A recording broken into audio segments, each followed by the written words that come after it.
E aí, gente boa, tudo bem? Tudo bem com vocês? Tudo bem com seus familiares? Lembra, eu vou falar isso todo comecinho de aula. Eu quero que você se cuide, tá? Quero que todo mundo aí se cuide para todo mundo melhorar logo e podemos voltar à nossa vida mais ou menos normal. Tudo bem? Olha onde nós estamos já. Dia 19/5, terça-feira já. Já passamos da metade do mês. Tá indo bem até, não tá? Diferente, mas tá indo bem. Tá? Vamos vendo aí como é que a gente está se cuidando, como é que a gente está estudando. O que eu quero que você preste atenção a partir de agora. Agora não é mais revisão. Nós já vimos a parte dos seres vivos através das revisões, já falamos as características principais. Agora vai começar a matéria nova. E matéria nova eu vou pedir para você fazer o seguinte. Lá na classe, quando a gente está na classe, a gente pega o livro, eu leio, você lê, a gente vai acompanhando pelo livro. O que eu quero, de verdade, é isso que vai dar certo. Vai por mim, eu já dou aula há muito tempo, eu sei o que eu estou fazendo. Vai dar certo se você fizer também, dá certo. Eu quero que quando você acompanhar essa parte que agora é matéria nova, você deve até estar reparando que eu pus aqui, ó, página 38. O que você vai fazer? Você vai assistir essa aula gravada com o seu livro. Procura ele lá antes de começar a assistir a aula, pega o livro, põe na página 38 e nós vamos fazer junto, igualzinho na classe. O que eu quero com essas aulas gravadas? Que elas fiquem bem parecidas com como a gente trabalha na classe. Igual não vai ficar, porque não tem a nossa conversa. Você vai conversar comigo quando a gente se encontra nas aulas ao vivo. Toda semana a gente está se encontrando para conversar. A gravada é o conteúdo que eu quero que você aproveite bem. O melhor jeito? Sendo muito parecido com aquilo que a gente está acostumado. Eu não vou ficar inventando muita coisa, porque logo a gente vai voltar e nós vamos voltar para o nosso tipo de aula, que é a aula do colégio. Então já vamos tentar fazer isso desde já, para não ter muita mudança. O nosso cérebro, ele fica meio confuso quando tem muitas mudanças, assim. Nós já estamos vivendo uma situação diferente. Então vamos tentar manter mais ou menos parecido para a gente se manter organizado. Tudo bem então? Vamos começar? Olha lá. De novo, hein? 19/5, terça-feira. Você vai pegar o livro na página 38. Aí quando você pegar o livro, olha ele aqui, nosso livro, né? Não estou inventando o livro, é o nosso. Você vai ver que nós vamos começar a falar das plantas. Fala, você até começou antes de a gente ficar de férias. Comecei, a gente deu uma conversadinha. Eu lembro que eu mostrei essa imagem para vocês aqui, ó, que é dessa figura. Se você olhar meio de longe, você até vê uma pessoa, mas olhando mais de perto, você vê que ela é montada com vários tipos de vegetais diferentes. Mas antes, o livro já está aí na mão, tá? Segura ele aí. Um pouquinho antes, olha para mim no seguinte. Quando a gente vai falar agora do reino vegetal, 3 palavrinhas. Se você não estiver vendo direito por causa do brilho, vai me ouvindo, que é fácil. 3 palavrinhas que a gente tem que lembrar bem quando fala do reino vegetal. Primeiro, todo vegetal é pluricelular. Pluricelular. O que é isso mesmo? Muito bem, muitas células. Existiam os seres unicelulares. Os moneras, as bactérias, os protozoários, protistas. Algumas algas, alguns fungos. Agora, no vegetal, reino vegetal, todos são pluricelulares, muitas células. Outra coisa importante, todos são eucariontes. Eucariontes. O que é isso mesmo? Células, já vimos que são pluricelulares. Células em que o material genético fica dentro do núcleo, fica envolto pela membrana nuclear. Então, se eu pensar na célula vegetal, ela tem a parede celular, ela tem a membrana plasmática, ela tem o citoplasma, ela tem uma membrana nuclear e o material genético está dentro. Células eucariontes são as células que têm o material genético dentro da membrana nuclear, envolto na membrana nuclear, dentro do núcleo. E muito importante quando fala em reino vegetal, eles são autótrofos. Lembra dessa palavrinha? Tem o autótrofo e o heterótrofo. Vou falar o heterótrofo para depois explicar esse. O heterótrofo é aquele que não consegue produzir o próprio alimento a partir da matéria inorgânica. Somos nós. Os autótrofos conseguem produzir o próprio alimento. Para as plantas, é sempre na hora que fala isso você já lembra. Fotossíntese. Ela pega o gás carbônico, pega a água, faz uma reação que é ativada pela clorofila e produz glicose, que é o alimento para a planta.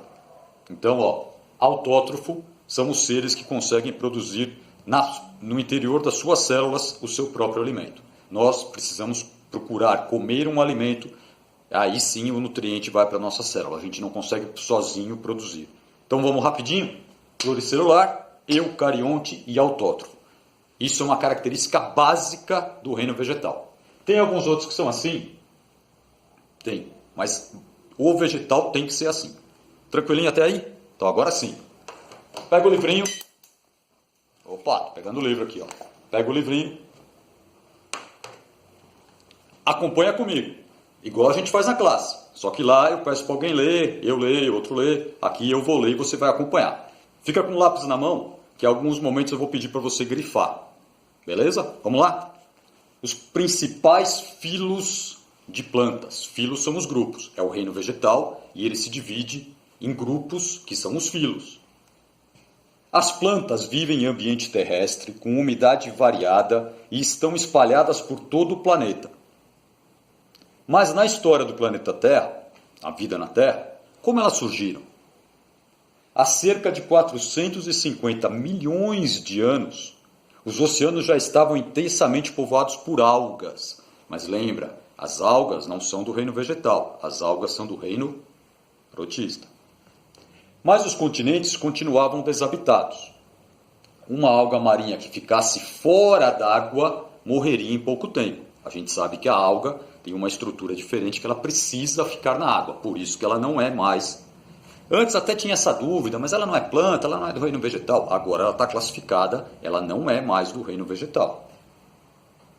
Enquanto as algas vivem mergulhadas na água, as plantas terrestres possuem estruturas para captar a água do solo, evitar que ressequem, que agora ela está fora d'água, hein?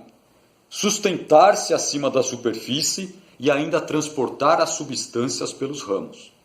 Calma, vamos ver tudo isso.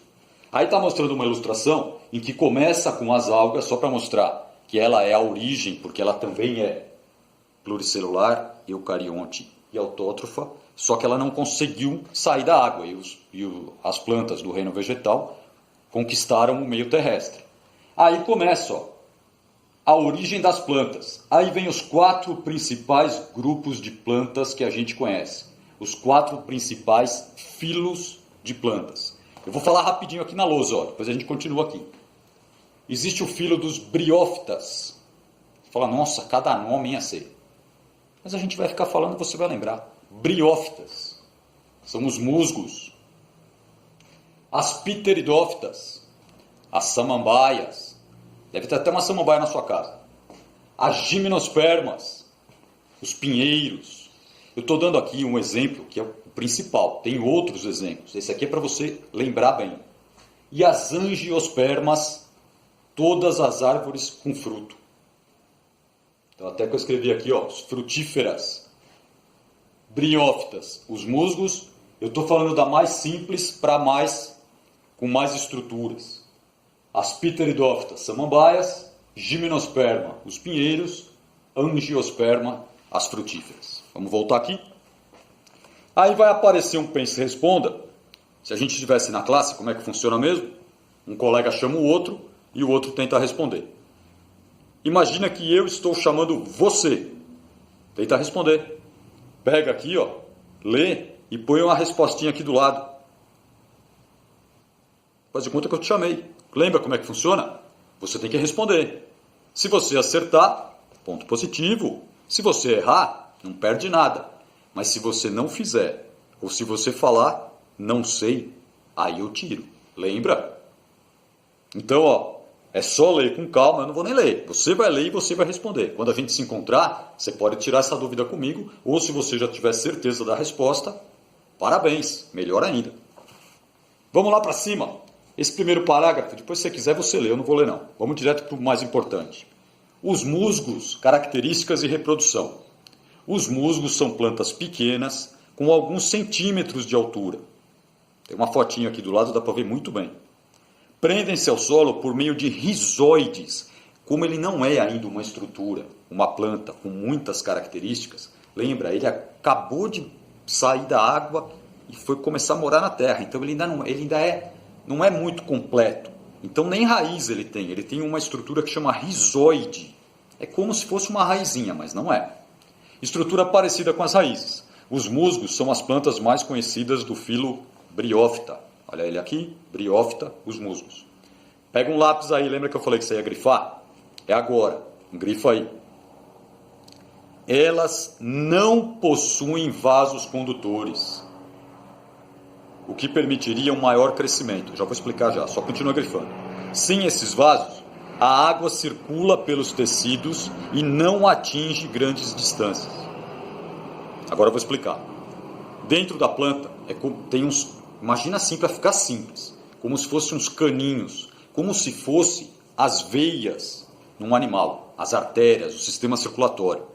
As plantas que têm esses vasos, os nutrientes se espalham melhor dentro da planta.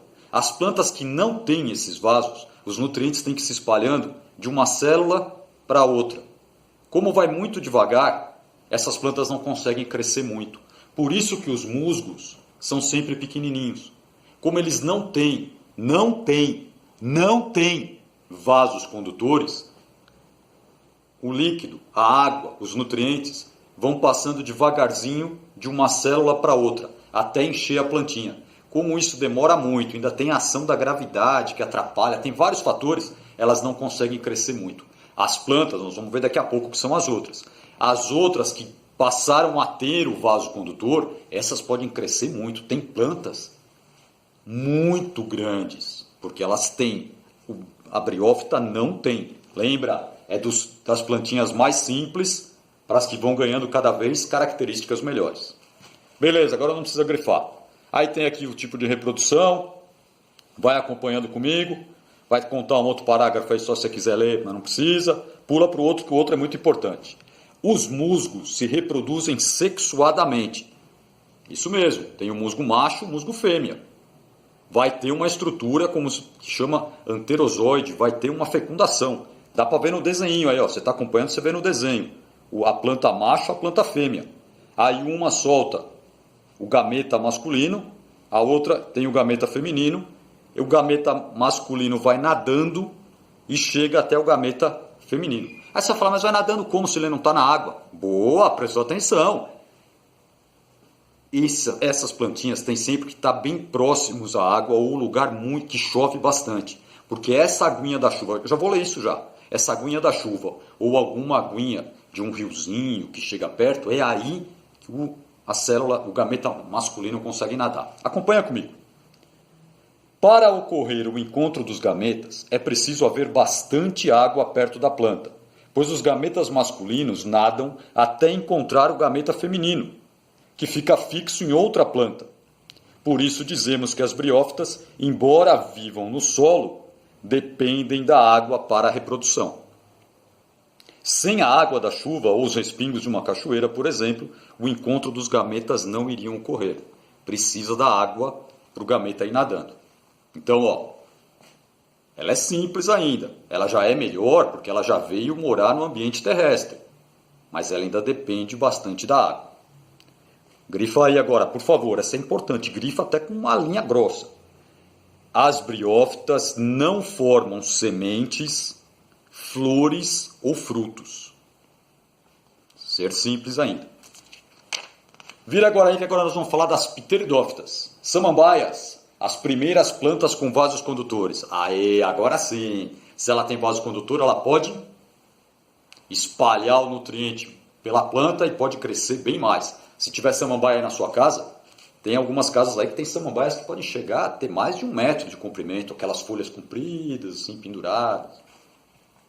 Se não tiver, olha as fotos aqui, ó. Isso aqui é uma samambaia, hein? Você fala, nada, isso aqui é um coqueiro. Não é não, é uma samambaia. Você vai ver pelo tipo de folha, ó, é bem diferente. Acompanha comigo. Lapisinho na mão aí para você grifar. Vai grifando, hein? Eu vou lendo e você vai grifando. As samambaias têm vasos condutores para o transporte de substâncias. Isso possibilita seu maior crescimento em relação às briófitas. E vai crescer muito mais que a briófita. A briófita tem centímetros, essas aqui podem chegar a metros. Não precisa grifar, mas acompanha comigo. Existem samambaias com mais de 20 metros de altura, com folhas de mais de 5 metros. é maior que esse lugar que eu estou. Por quê? Porque os vasos condutores permitem que a seiva que carrega os nutrientes caminhe dentro da planta muito melhor. Acompanha comigo. Muitas vezes encontramos estruturas marrons arredondadas na superfície das folhas, da superfície inferior das folhas da samambaia. São cápsulas cheias de esporos, os quais, quando maduros, caem no solo e germinam, dando continuidade ao ciclo. Você já deve ter visto isso em folha de samambaia. Eu não chego muito perto aqui, ó. Você já deve ter visto. É a mesma foto. Aí você fala, nossa, a samambaia está doente. Isso não é doença não, tá? Isso aqui são esporos. Não chega ainda a ser uma semente, mas funcionaria como uma sementinha se eu quisesse imaginar. Mas são esporos. Aqui dentro de cada grãozinho, aqui tem milhares de grãozinhos. Quem tem samambaia em casa, tem uma época que ela produz essas bolinhas aqui. E essas bolinhas parecem que soltam um pó. Esse pó são os esporos que vão dar origem a uma nova samambaia se esse esporo cair num ambiente úmido e tiver fecundação. Vamos ler? Assim como nos musgos, a reprodução sexuada das samambaias também dependem da água. O gameta masculino nada até encontrar o feminino. Grifa agora aí. As samambaias não formam sementes, nem flores, nem frutos. Tá pensando, né? Tá querendo me perguntar, né? Tá. Então, ó. Dessa estrutura que fica embaixo das folhas da samambaia. Vou soltar o livro aqui um pouquinho. A folha da samambaia tá aqui. Essas bolinhas ficam tudo aqui embaixo. Quem tem samambaia já deve ter visto. Ou então acompanha ali pela figura mesmo. Em determinada época, na época da reprodução das samambaias, solta um pozinho dessas bolinhas. Esse pozinho cai. Se ele cair num chão seco, se ele cair num piso, se ele lavou, passou sabão, já era, matou. Se esse pozinho cair num ambiente úmido, com terra, se tiver, melhor ainda, esse grãozinho vai virar uma estrutura, bem pequenininho. E essa estrutura tem a parte masculina e a parte feminina. E da parte masculina sai o gametinha nadando, por isso tem que cair num ambiente úmido. Ele vai nadando e entra na parte feminina. Na hora que entra na parte feminina, fecundou, vai formar um filhotinho da samambaia, uma nova plantinha. Aí nasce uma nova samambaia. Isso na reprodução sexuada. Teve o gameta masculino e o gameta feminino. Ah, mas dá para fazer com reprodução assexuada? Dá, por muda. Eu posso tirar um pedaço que tire o tronco, né? O caule da samambaia, planto em outro lugar e ele continua crescendo. Também dá para fazer, é até mais fácil de fazer do que por reprodução sexuada. Vamos para o outro agora. Gimnosperma, mais evoluído. A gimnosperma surgem as sementes. Vou ler com você. As sementes são estruturas que protegem e nutrem o embrião até o momento da germinação. Agora vai aparecer a semente. Não tinha semente até agora. Agora vai aparecer a semente. Vou ler, mas não precisa grifar, não precisa nada. Hoje em dia, as plantas com semente dominam a paisagem terrestre. Há cerca de 250 mil espécies vivas, o que representa quase 90% das espécies do planeta. Aproximadamente 860 dessas espécies formam o grupo das, agora vai grifar, gimnosperma, termo que significa semente nua, indicando a principal característica desse grupo de planta, ou seja, a presença da semente, mas a ausência do fruto. Então essas plantas são os pinheiros em geral. Aqui tem um tipo de pinheiro, que a gente chama popularmente de araucária. Aqui tem a semente. Eu já comi isso aqui. Já. É o pinhão. Nessa época de junho, tem festa junina. Aí costuma ter isso aqui fácil. Tem gente que gosta. Eu gosto. Isso aqui é a semente. Olha, essa bola aqui está cheia de sementes dessa árvore. E a gente aprendeu que cozinhando, assando, dá para comer essa semente. Mas ela tem fruto? Não. Ela só tem a semente. Então grava aí. A gimnosperma, elas passam a ter sementes, que essas daqui não tinham, né? Essa aqui tem agora. Só que ela ainda não tem o fruto. Vamos lá, só para terminar essa parte da gimnosperma.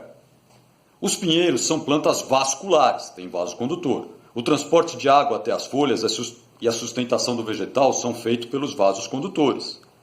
Pula para o outro parágrafo. Nos pinheiros, o gameta masculino se desenvolve dentro do grão de pólen. Essa é outra coisa para você lembrar.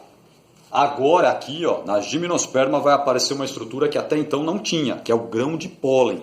A parte masculina agora, ele pode ir até pelo vento.